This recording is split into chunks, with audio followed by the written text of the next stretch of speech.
Hola, ¿qué tal? Bienvenidos a una nueva sesión del Instituto de Formación, Educación y Trabajo. Este es el curso de acreditación para el examen Exacer. El módulo es Ciencias Histórico-Sociales. Y comenzamos entonces con esta materia que se llama Historia de México. Historia de México, para hablar de ella tenemos que remitirnos, por supuesto, a los pueblos mesoamericanos antes de la llegada de los españoles. Los pueblos que entonces existían tenían sus propias organizaciones, ¿no? Su organización social, política, económica. Pero de pronto llegó Cristóbal Colón, ¿no? Quien en 1492 llegó y llegó a lo que él creyó que era la India, ¿no? En esta ruta que había establecido por el Océano Atlántico y no se dio cuenta que en realidad había llegado a un nuevo continente, el continente americano, llamado así por Américo Vespucio, y que después de Cristóbal Colón llegaron otros expedicionarios, los conquistadores justamente, que poco a poco empezaron a encontrar las riquezas que tanto anhelaban y que les fascinaron, y por eso empezaron a llegar nuevos y nuevos y nuevos navegantes que con el paso de los años dieron origen a la conquista de territorios. Por supuesto, la conquista de Tenochtitlan, que se dio en el año de 1521, luego de que tuvieran que librar una guerra contra los pobladores que ahí existían, y que tras largas batallas finalmente pudieron hacerse del territorio. Entonces comienza la época colonial, la época de la Nueva España. ¿Qué características tenía la Nueva España? Bueno, al ser una colonia de España, las órdenes recaían directamente del rey, ¿no? Del rey de España. Sin embargo, primero establecieron audiencias en el territorio conquistado, ¿no? Llamado la Nueva España, y que ocupaba desde Centroamérica, ¿no? Honduras, Guatemala, Belice, México y lo que es ahora una buena parte de Estados Unidos. Bueno, todo eso era la parte de la Nueva España. Ellos empezaron a llegar y a establecer su forma de gobierno. No solo llegaron ellos, sino que también llegaron gente comerciante, gente con ideas políticas, a establecer sus reglas, ¿no? Pero también de una manera violenta, a conquistar, a esclavizar. Y por otro lado llegaron los misioneros, es decir, también la conquista espiritual, ¿no? Quienes al darse cuenta que aquí en la Nueva España habían otras creencias, los acusaban de no creer en la palabra de Dios, de acuerdo con la religión católica, y por eso empezaron a llegar diferentes órdenes religiosas, primero los franciscanos y luego los dominicos, los agustinos, y por supuesto después se formó, y esto es bien importante porque después se formó con población criolla, se creó la orden de la Compañía de Jesús, ¿no? Los jesuitas. Como empezaron a llegar, había quienes se quedaban aquí un tiempo, una temporada, o se quedaban por mucho más tiempo a vivir incluso, y aquí tenían a sus hijos, ¿no? Entonces los hijos de esos españoles que venían de la península ibérica, ¿no? Que venían de España, ya no eran peninsulares porque no nacieron allá, nacieron aquí. Si tuvieron la suerte de nacer en territorio americano, entonces esos hijos de españoles con sangre española, pero nacidos en América, eran llamados criollos y por lo tanto tienen un nivel social inferior, ¿no? La diferencia de clases sociales se hace patente justamente por ese rasgo distintivo. No solo eran ellos, sino que también había otros todavía con menos nivel social, que eran los habitantes que originalmente estaban en la Nueva España y que eran los indígenas, ¿no? Indígenas llamados así por los españoles porque creyeron que habían llegado a la India, luego de origen indio. En realidad nunca fueron indígenas y no lo somos, pero así fuimos llamados. Los indígenas tenían ciertos privilegios, pero en realidad eran muy inferiores al de los criollos y mucho más de los peninsulares. Y luego venía la mezcla de razas, ¿no? Y esta mezcla dio lugar al mestizaje. Más tarde trajeron a la población negra como esclavos para trabajar en las cuestiones más difíciles, ¿no? De mucho más que demandaban más resistencia, como en el caso de las minas. La minería fue la principal actividad económica de la Nueva España porque era imprescindible saquear, ¿no? Llevarse todos los minerales preciosos hacia la madre patria. Y esto ocurrió durante 300 años que duró la dominación española, ¿no? Desde 1521 hasta 1821. Así que toneladas de oro, de plata y de otros minerales fueron llevados en barcos durante estos 300 años.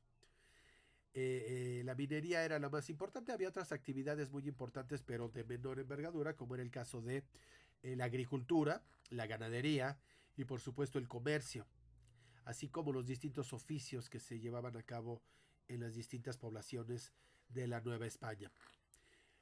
Había que también pagar impuestos, ¿no? Por supuesto, el quinto real, que era la quinta parte de todo lo que se obtuviera de la minería. Eso era para la corona española. Y había que pagar también a la iglesia, ¿no? La Santa Madre Iglesia tenía que recibir el diezmo, ¿no? La décima parte de todo. Entonces, todo este proceso ocurrió durante 300 años. Esto, por supuesto, que empezó a polarizar, ¿no? Los privilegios no, eran mucho más para los peninsulares y menos para los criollos, y eso generó un resentimiento que a la postre llevó a una guerra, ¿no? La guerra de independencia. ¿Cuáles fueron las causas de la independencia? Bueno, teníamos cuestiones internas y externas. En Europa se estaban viviendo cambios importantes. La dominación de Francia sobre el territorio español había hecho que perdiera control sobre sus colonias y las reformas borbónicas se aplicaron de una manera muy tajante. Subían los impuestos, se perdían privilegios que tenían muchos criollos, fueron expulsados los jesuitas, ¿no? La Compañía de Jesús, y eso ya no lo podían tolerar los criollos y fueron los que originaron, ¿no? Los que comandaron la guerra de independencia organizando a todas las masas de las otras castas sociales. Por supuesto tenemos también causas externas que tienen que ver con las ideas liberales y del pensamiento ilustrado que existían en aquella época y que tenían que ver con la libertad, la igualdad, la justicia, cosa que sí habían logrado otros pueblos, por ejemplo los franceses con la Revolución Francesa, o la independencia de las 13 colonias inglesas en América, y luego la liberación de las mismas, ¿no? La independencia de Estados Unidos. Todo esto, por supuesto, animó para que los diferentes pueblos en distintas partes de América eh, pensaran en su independencia, ¿no? Pensaran en hacer guerras para liberarse de la opresión española. Por supuesto, fue difícil, fue un camino muy largo que duró más de 10 años, pero que comenzó justamente con el llamado de un criollo, ¿no? El cura don Miguel Hidalgo y Costilla. Este proceso llevó varias etapas. La primera, la de Miguel Hidalgo, supuso la conformación de los primeros grupos armados o no armados, pero que peleaban como pudieran para poder lograr esa independencia. Ante el llamado de cura Hidalgo en el grito de colores de Dolores en el año de 1810, es cuando se convoca a toda la gente y con antorchas y y con espadas y con machetes y con lo que pudieran, pero peleaban y tomaban los lugares y empezaron a avanzar hasta que poco a poco el ejército realista, no, el ejército español, empezó a frenarlos y orillarlos hacia lugares lejanos. Empezaron a buscar ayuda, no, por supuesto hablamos de Hidalgo, de Abasolo, de Aldama. Buscaban apoyo, pero fueron interceptados y fueron asesinados. Sus cabezas, al cortarlas, fueron mostradas para como para demostrar que los insurgentes, así llamados, no podían ganar esta guerra. Sin embargo, el movimiento no terminó allí. Llegó al mando de los ejércitos otro gran personaje llamado José María Morelos y Pavón. No, Morelos, que sí tenía conocimiento militar, entrenó mejor a los ejércitos, se consiguieron armas y entonces empezaron a ganar muchas más batallas. Este gran personaje, Morelos, que también fue cura, empezó a liderar y a ganar en muchas plazas. Entonces ahora era muy conocido. Se le puso precio a su cabeza, lo querían vivo o muerto, preferiblemente vivo, para que pagara por sus fechorías, según decían quienes estaban en su contra. Morelos seguía los ideales de Hidalgo, ¿no? Incluyó en sus ideales la abolición de la esclavitud que había prometido Hidalgo y redactó un documento llamado Sentimientos de la Nación. Este documento es muy importante, al cual le dio lectura en una reunión que tuvo en la ciudad de Chilpancingo, ¿no? En el Congreso de Chilpancingo, en donde se reunieron muchísimas personas, líderes de este movimiento de independencia que estaba cobrando gran fuerza. Morelos dio lectura allí de su documento. La idea es que después se redactara una constitución política, ¿no? Que se redactó en la ciudad de Apatzingán, en Michoacán, posteriormente. Al margen de esta, se estaba redactando una nueva, ¿no? En España estaba vigente la constitución de Cádiz, pero con ideales, por supuesto, favorecedores a la corona española.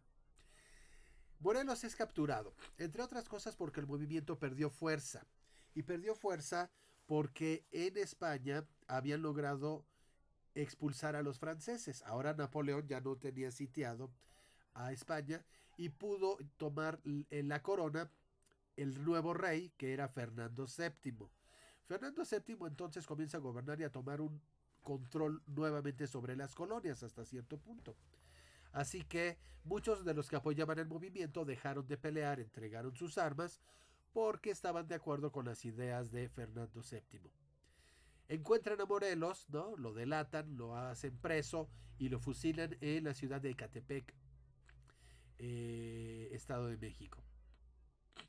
Entonces, esto fue en 1815, pero el movimiento continuó ahora bajo las órdenes de Vicente Guerrero, en la zona del sur, en Tierra Caliente, donde actualmente se denomina el estado de Guerrero, en honor justamente a Vicente Guerrero. Guerrero comienza una etapa de resistencia y después aparece en escena también Agustín de Iturbide, y quienes pelean ambos contra los españoles, pero cada quien por su lado. Cuando finalmente logran ponerse de acuerdo, porque la verdad es que los dos tenían ideas muy diferentes, pero se pusieron de acuerdo bajo un mismo propósito. Ambos querían que España se retirara. Ninguno de los dos quería a los españoles, querían que se retiraran y que solo se quedaran a gobernar mexicanos, ¿no? Fuera de aquí, gachupines, como los llamaban entonces, y lograron ponerse de acuerdo. Se llevó a cabo el abrazo de Acatempa, ¿no? En Guerrero, y se redactó 1821 un plan para que ahora, peleando juntos, pudieran vencer al ejército realista. Ese plan fue el plan de Iguala. Con el triunfo de ese plan, ¿no? Logran vencer al ejército realista. No, España ya no tenía el poder, estaba librando guerras en buenas partes de sus colonias, entonces fue vencido el ejército realista, y entonces es obligado el último virrey, que es Juan de O'Donoghue, a firmar el Tratado de Córdoba, conjuntamente con Agustín de Iturbide en representación de México. El inicio del movimiento de independencia fue en la madrugada del 16 de septiembre de 1810. El final de este movimiento armado fue el 27 de septiembre de 1821, con entrada triunfal del Ejército de las Tres Garantías o Ejército Trigarante. El problema después fue ¿y quién va a gobernar? ¿Y cómo va a gobernar? Porque la gente de Guerrero tenía ideas liberales. Recordemos esta batalla entre el liberalismo y el conservadurismo que prevaleció prácticamente durante todo el siglo XIX. En el liberalismo se proponía el establecimiento de repúblicas, ¿no? Querían que México fuera una república con un presidente, un poder legislativo que decidiera sobre los asuntos que se requerían para México. En cambio, la gente de Iturbide quería el viejo régimen, quería un poder conservador, es decir, un imperio, pero un imperio mexicano, ahora sí, sin españoles, pero que prevaleciera la esclavitud, que prevalecieran las clases sociales como eran antes, súper diferentes. Por eso entraron en conflicto, empezaron a pelear. Al principio salió triunfante